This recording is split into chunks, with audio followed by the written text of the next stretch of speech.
Senhor Chaba Corazzi, presidente da 77ª Assembleia Geral das Nações Unidas. Senhor Antônio Guterres, secretário-geral das Nações Unidas. Senhoras e senhores, chefes de Estado, de Governo e de delegações.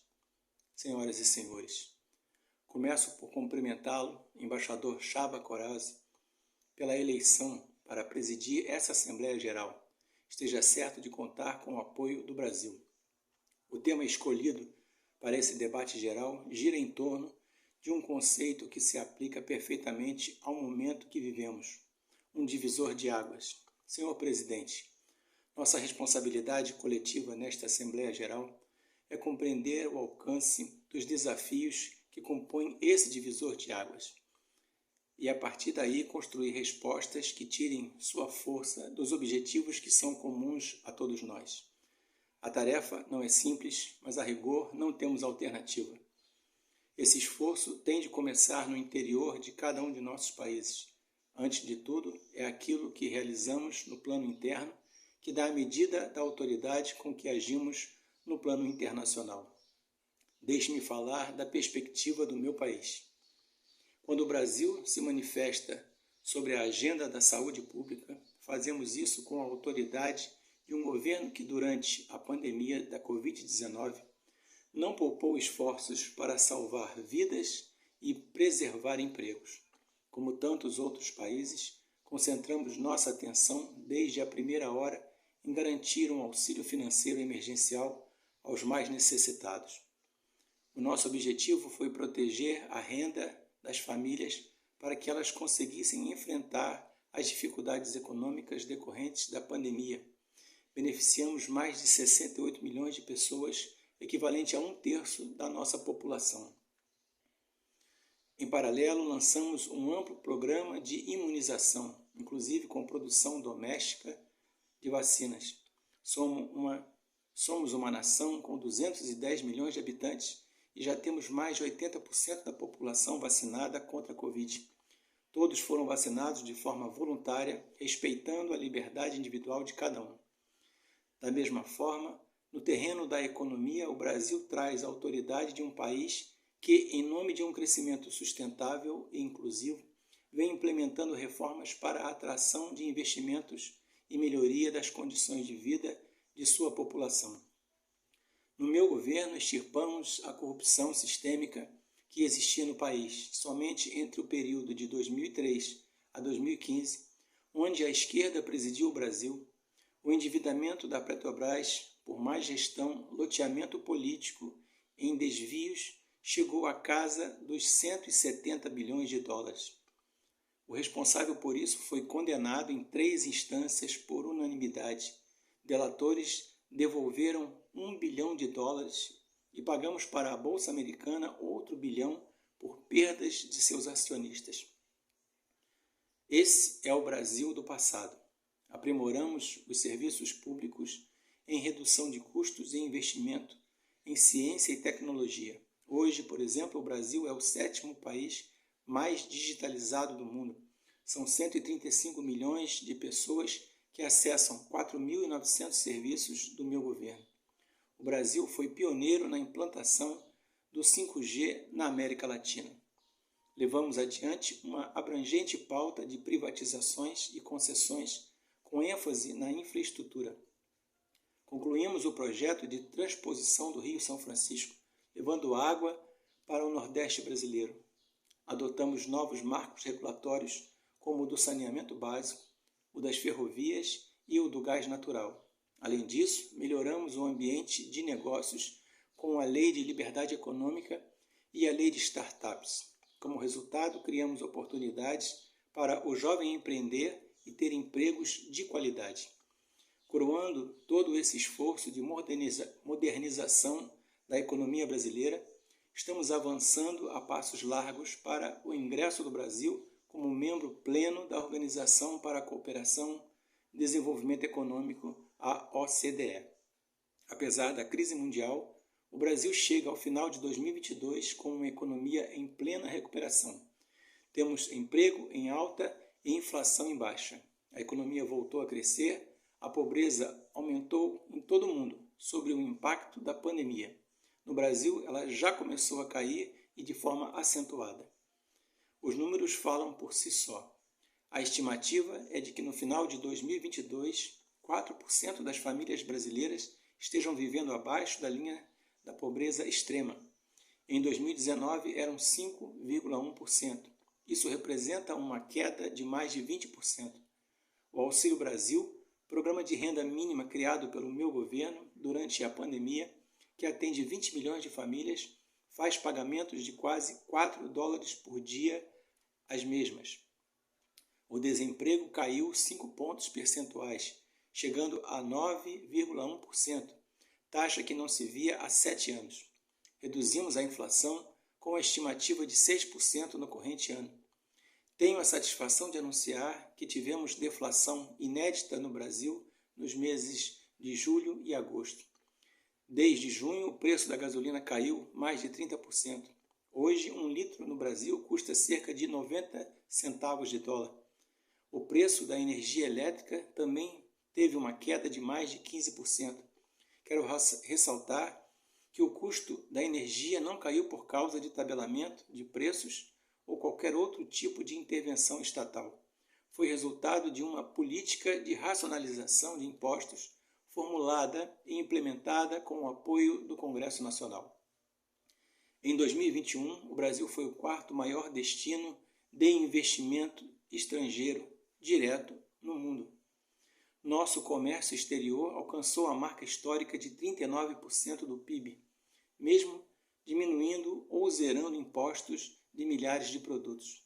No plano interno, também estamos batendo recordes em 3 áreas: arrecadação fiscal, lucros das empresas estatais e relação entre dívida pública e PIB.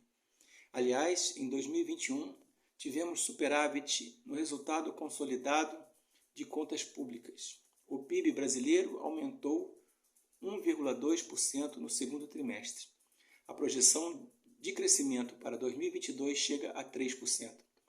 Temos a tranquilidade de quem está no bom caminho, o caminho de uma prosperidade compartilhada entre os brasileiros e mais além, compartilhada com nossos vizinhos e outros parceiros mundo afora. É isso que vemos, por exemplo, na produção de alimentos. Há 4 décadas o Brasil importava alimentos. Hoje somos um dos maiores exportadores mundiais. Isso só foi possível graças a pesados investimentos em ciência e inovação, com vistas à produtividade e à sustentabilidade. Faço aqui um tributo à pessoa de Alisson Paulinelli, candidato brasileiro ao Prêmio Nobel da Paz, por seu papel na expansão da fronteira agrícola brasileira com o uso de novas tecnologias. Este ano, o país já começou a colheita da maior safra de grãos da nossa história. Estima-se pelo menos 270 milhões de toneladas. O Brasil também, em poucos anos, passará de importador a exportador de trigo. Para o período de 2022/2023, a previsão é que a produção total ultrapasse a 300 milhões de toneladas.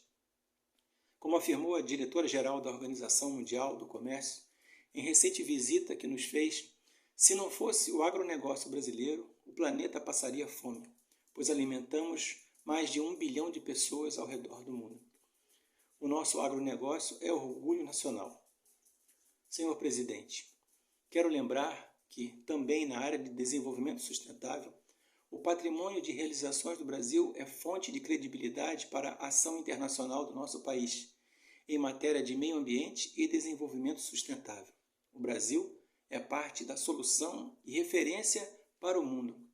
2/3 de todo o território brasileiro permanecem com vegetação nativa, que se encontra exatamente como estava quando o Brasil foi descoberto em 1500. Na Amazônia brasileira, área equivalente à Europa Ocidental, mais de 80% da floresta continua intocada, ao contrário do que é divulgado pela grande mídia nacional e internacional. É fundamental que, ao cuidarmos do meio ambiente, não esqueçamos das pessoas. A região amazônica abriga mais de 20 milhões de habitantes, entre eles indígenas e ribeirinhos, cuja subsistência depende de algum aproveitamento econômico da floresta. levamos internet a mais de 11 mil escolas rurais e a mais de 500 comunidades indígenas. O Brasil começou sua transição energética há quase meio século, em reação às crises do petróleo daquela época. Hoje temos uma indústria de biocombustíveis moderna e sustentável, indústria que contribui para a matriz energética mais limpa entre os países do G20. Cerca de 84% da nossa matriz elétrica atualmente é renovável, e esse é o objetivo que muitos países desenvolvidos esperam alcançar somente depois de 2040 ou 2050. No ano passado, o Brasil foi escolhido pelas Nações Unidas como país campeão da transição energética. Temos capacidade para ser um grande exportador mundial de energia limpa. Contamos com um excedente já em construção que pode chegar a mais de 100 gigawatts entre biomassa, eólica terrestre e solar, além da oportunidade ainda não explorada de eólicas marítimas de 700 gigawatts, com um dos menores custos de produção do mundo. Essas fontes produzirão hidrogênio verde para exportação. Parte desta energia 100% limpa abre a possibilidade de sermos fornecedores de produtos industriais altamente competitivos, especialmente no Nordeste brasileiro, com uma das menores pegadas de carbono do mundo. A agenda do desenvolvimento sustentável é afetada de várias maneiras pelas ameaças à paz e segurança internacional. Erguemos as Nações Unidas em meio aos escombros da Segunda Guerra Mundial. O que nos motivava naquele momento era a determinação de evitar que se repetisse o ciclo de destruição que marcou a primeira metade do século XX. Até certo ponto, podemos dizer que fomos bem-sucedidos. Mas hoje, o conflito da Ucrânia serve de alerta. Uma reforma da ONU é essencial para encontrarmos a paz mundial. No caso específico do Conselho de Segurança, após 25 anos de debates, está claro que precisamos buscar soluções inovadoras. O Brasil fala desse assunto com base em uma experiência que remonta aos primórdios da ONU. É pela 11ª vez que ocupamos assento não permanente no Conselho. Temos buscado dar o melhor de nós para a solução pacífica e negociada dos conflitos internacionais, sempre guiados pela Carta da ONU e pelo direito internacional.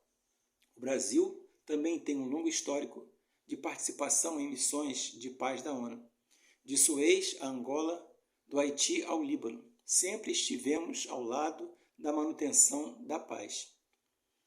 Também contribuímos para a paz ao abrirmos nossas fronteiras para aqueles que buscam uma chance de reconstruir suas vidas em nosso país. Desde 2018, mais de 6 milhões de irmãos venezuelanos foram obrigados a deixar seu país.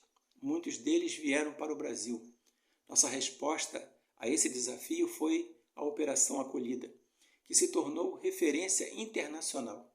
Já são mais de 350 mil venezuelanos que encontraram em território brasileiro assistência emergencial, proteção, documentação e a possibilidade de um recomeço. Todos têm acesso ao mercado de trabalho, a serviços públicos e a benefícios sociais. Nos últimos meses, chegam por dia ao Brasil a pé cerca de 600 venezuelanos, a grande maioria dos quais mulheres e crianças, pesando em média 15 quilos a menos do que antes, fugindo da violência e da fome. A política brasileira de acolhimento humanitário vai além da Venezuela. Temos também recebido haitianos, sírios, afegãos e ucranianos. Senhor presidente, o conflito da Ucrânia já se estende por 7 meses e gera apreensão não apenas na Europa, mas em todo o mundo. Quero, em primeiro lugar, renovar o agradecimento do Brasil aos países que ajudaram na evacuação de brasileiros que se encontravam na Ucrânia quando começou o conflito. Refiro-me especialmente à Eslováquia, Hungria, Polônia, Romênia e República Tcheca. A operação foi exitosa. Não deixamos ninguém para trás, nem mesmo seus animais de estimação. Diante do conflito em si, o Brasil tem se pautado pelos princípios do direito internacional e da Carta da ONU. Princípios que estão consagrados também em nossa Constituição. Defendemos um cessar-fogo imediato, a proteção de civis e não combatentes, a preservação de infraestrutura crítica para assistência à população e a manutenção de todos os canais de diálogo entre as partes em conflito. Esses são os primeiros passos para alcançarmos uma solução que seja duradoura e sustentável. Temos trabalhado nessa direção, nas Nações Unidas e em outros foros. Temos tentado evitar o bloqueio dos canais de diálogo, causado pela polarização em torno do conflito. É nesse sentido que somos contra o isolamento diplomático e econômico. As consequências do conflito já se fazem sentir nos preços mundiais de alimentos, de combustíveis e de outros insumos. Estes impactos nos colocam a todos na contramão dos objetivos de desenvolvimento sustentável. Países que se apresentavam como líderes da economia de baixo carbono agora passaram a usar fontes sujas de energia. Isso configura um grave retrocesso para o meio ambiente. Apoiamos todos os esforços para reduzir os impactos econômicos desta crise, mas não acreditamos que o melhor caminho seja a adoção de sanções unilaterais e seletivas contrárias ao direito internacional. Essas medidas têm prejudicado a retomada da economia e afetado direitos humanos de populações vulneráveis, inclusive em países da própria Europa. A solução para o conflito na Ucrânia será alcançada somente pela negociação e pelo diálogo.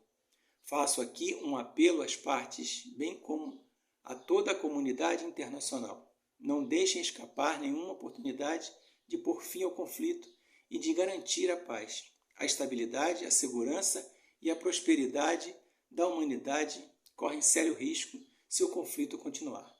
Senhor Presidente, tenho sido um defensor incondicional da liberdade de expressão. Além disso, no meu governo, o Brasil tem trabalhado para trazer o direito à liberdade de religião para o centro da agenda internacional de direitos humanos. É essencial garantir que todos tenham o direito de professar e praticar livremente sua orientação religiosa, sem discriminação.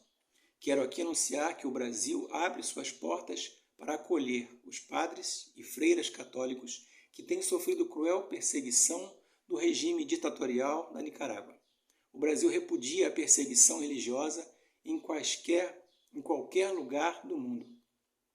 Outros valores fundamentais para a sociedade brasileira, com reflexo na pauta dos direitos humanos, são a defesa da família, do direito à vida desde a concepção, a legítima defesa e o repúdio à ideologia de gênero. Quero também destacar aqui a prioridade que temos atribuído à proteção das mulheres.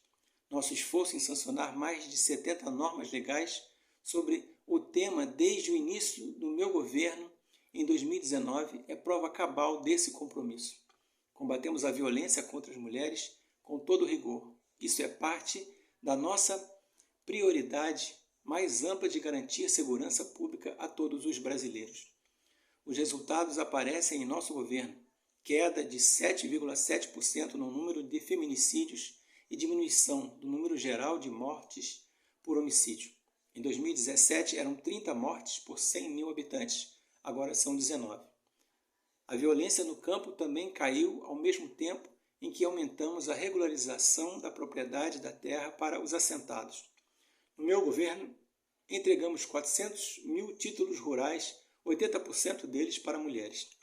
Trabalhamos no Brasil para que tenhamos mulheres fortes e independentes para que possam chegar aonde elas quiserem.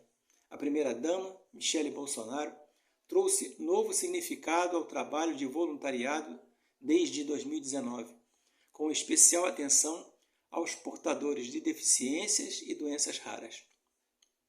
Senhor Presidente, Senhor Secretário-Geral, Senhoras e Senhores Chefes de Estado e de Governo, Senhoras e Senhores, neste 7 de setembro, o Brasil completou 200 anos de história como nação independente. Milhões de brasileiros foram às ruas, convocados pelo seu presidente trajando as cores da nossa bandeira. Foi a maior demonstração cívica da história do nosso país. Um povo que acredita em Deus, pátria, família e liberdade. Muito obrigado.